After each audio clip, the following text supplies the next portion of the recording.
Salut à tous et bienvenue sur votre chaîne Real Madrid Info.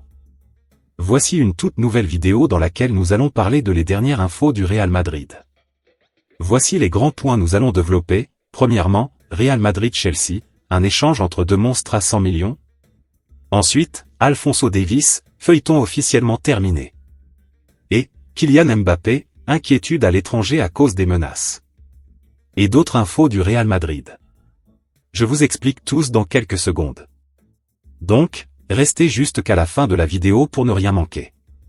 Mais avant tout, abonne-toi si c'est la toute première fois que tu nous suis sur cette chaîne, et activez la notification afin d'être à la une de toutes nos vidéos d'actualité comme celle-ci, donc n'hésite pas à lâcher un gros pouce bleu et quitter votre commentaire. Si c'est fait les amis, on y va. Arda Güler, l'heure de s'imposer au Real Madrid. Le jeune Turc a l'occasion de se remettre en confiance contre le Leganés, ce mercredi soir. Depuis sa dernière titularisation, là aussi en Copa del Rey, où il avait inscrit un doublé, le virevoltant ailier a disparu. Ce mercredi ou presque jamais pour remettre Arda Güler sur les bons rails. Le Turc aura probablement l'opportunité de grappiller quelques minutes lors de ce quart de finale de Copa del Rey, à Leganés. Avec une seule titularisation sur les 12 derniers matchs, contre le club Deportivo Minela en Coupe du Roi, Güler traverse un moment délicat. Auteur d'un doublé contre une équipe de 3e division le 6 janvier, cela n'a pas suffi pour qu'il enchaîne. Désormais, Arda pointe à la 18e position du tableau des minutes jouées 891, et il n'est pas loin de Carvajal 878. Rappelons que le latéral ibérique s'est blessé gravement le 6 octobre. Un bilan assez triste pour le numéro 15 madrilène qui, la saison dernière, a également peiné à jouer lors des premiers mois. Sauf que, précisément, c'était en raison de blessures à répétition. Si son genou et ses muscles lui ont gâché ses débuts à la Maison Blanche, Arda Güler a tout de même su revenir et briller en fin de saison. Alors, rebelote cette année. Avec l'embouteillage de joueurs offensifs, la tâche est plus ardue. L'an passé, Arda Güler a eu des opportunités pour briller, et il s'est sublimé. Pourquoi ? Parce qu'il n'y avait pas de trio ou de quatuor offensif fixe et indéboulonnable, et que les tactiques lui permettaient de toucher les ballons chauds. Cette saison, c'est plus compliqué. La BMVR Bellingham, Mbappé, Vinicius et Rodrigo, lorsqu'elle est disponible, monopolise 4 places offensives, et il ne reste que 2 places au milieu de terrain. Or, le Real Madrid ne peut se passer de Federico Valverde, le joueur qui ne connaît pas le mot repos. Une place demeure, mais Tchouaméni, Camavinga, Ceballos et Modric passent évidemment devant l'ancien du Fenerbahçe. Une situation qui ne joue pas en faveur d'Arda Güler, qui ne dispose que de quelques minutes ici et là pour faire la différence. De surcroît, un point commun ressort de toutes ces entrées en jeu. 76 minutes contre Las Palmas 4-1, 64 minutes contre Salzbourg 4-0, 72 minutes contre Brest 0-2, généralement, le Turc ne joue que lorsque le Real Madrid mène d'au moins 2 buts. Carlo Ancelotti ne l'utilise donc qu'en cas de victoire quasi acquise. Patience, c'est ce que demande le Real Madrid pour Arda Güler. La jeune pépite au talent brut est considérée comme un talent générationnel, et le club en est convaincu, il s'améliorera et ira au-delà de son contrat, qui court actuellement jusqu'en 2029. Mais pour cela, il faut aussi du travail, notamment défensif. Selon Relevo, Carlo Ancelotti ne serait pas satisfait des efforts défensifs du Turc. Un axe de progression important. Pourtant, les raisons pour lesquelles le Real Madrid a recruté Arda Güler sont à l'opposé, c'est un joueur considéré comme une arme lors des matchs cadenassés. Contre le Celta en Copa del Rey ou avec la Turquie à l'Euro 2024, Güler aime prendre le jeu à son compte et délivrer les siens par la passe ou le but. Et lorsqu'il le fait, il ne le fait pas à moitié, comme en témoigne son impressionnant ratio de la saison dernière, 1,29 buts toutes les 90 minutes en Liga. Pour les fans du Real Madrid comme pour Arda Güler, l'objectif est clair, il faut s'imposer. Peu importe la concurrence ou les circonstances, au Real Madrid, il n'y a pas de place pour les excuses. Le protégé de Mesut Özil doit le prouver. Dès ce mercredi soir, contre le Leganés, il devra montrer qu'il est là. Et pas juste pour faire de la figuration sur les feuilles de match. L'autre information.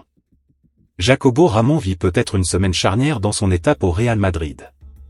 Jacobo Ramón a été convoqué par Ancelotti en Coupe du Roi en raison des nombreuses absences dont est victime l'équipe merengue.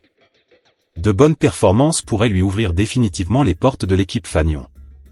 l'heure de Jacobo Ramón est arrivée. Les problèmes d'Alaba et la récente blessure de Rudiger laissent l'équipe première sans défenseur central de métier, à l'exception de Raúl Asensio, qui s'affirme de plus en plus. Dans ces conditions, il est logique que le canterano, qui a fait ses débuts lors du dernier match disputé au Santiago Bernabéu contre Salzbourg, jouisse de davantage de protagonisme. Aurélien Tchouaméni a été l'alternative utilisée par Ancelotti pour pallier les absences dans l'axe de la défense, mais cela n'a pas fonctionné. Le Français a fait de son mieux, mais n'a pas réussi à s'imposer à ce poste.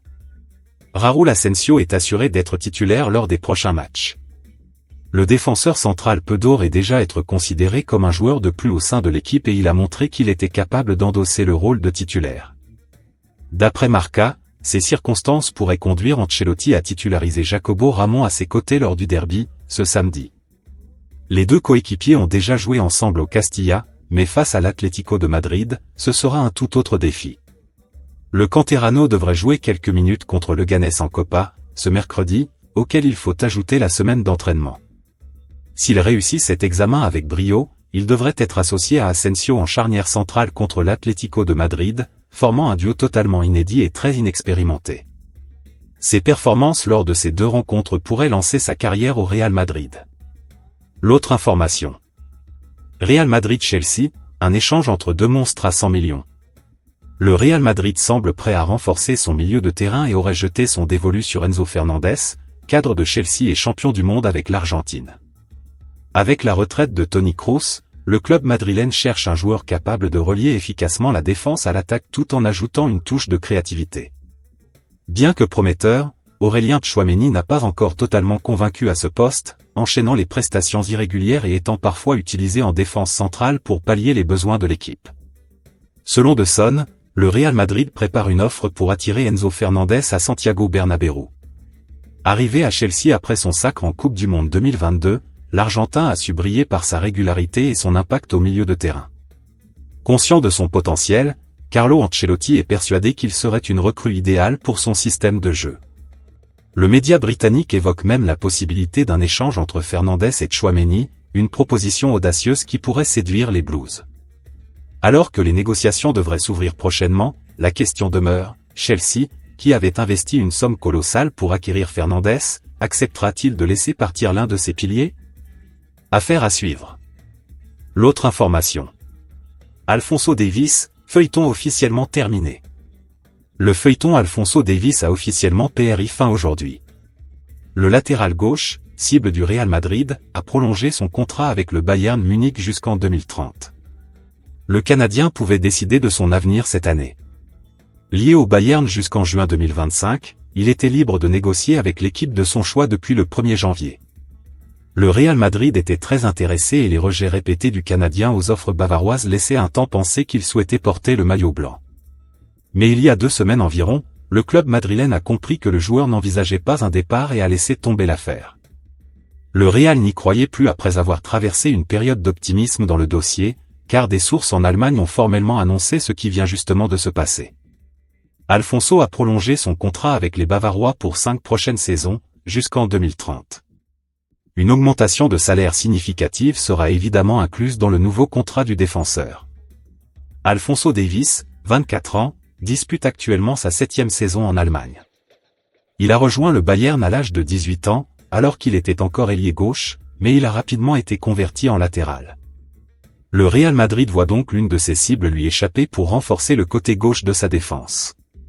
Pour l'heure, Fran Garcia et Ferland Mendy se partagent les titularisations à ce poste, mais il est peu probable que le club merengue décide de continuer comme ça la saison prochaine.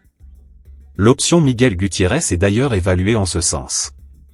L'autre information. Kylian Mbappé, inquiétude à l'étranger à cause des menaces. Suite à la défaite du Real Madrid contre l'Espagnol Barcelone, une vive polémique a éclaté en Espagne.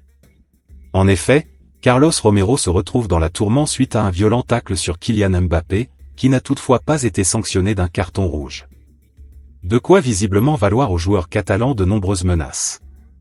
Depuis samedi, on ne parle que de ça, ce tacle de Carlos Romero sur Kylian Mbappé. Très dangereux, le geste du joueur de l'Espagnol Barcelone ne lui a toutefois pas valu de carton rouge. De quoi faire exploser le Real Madrid, qui crie au scandale depuis cette faute.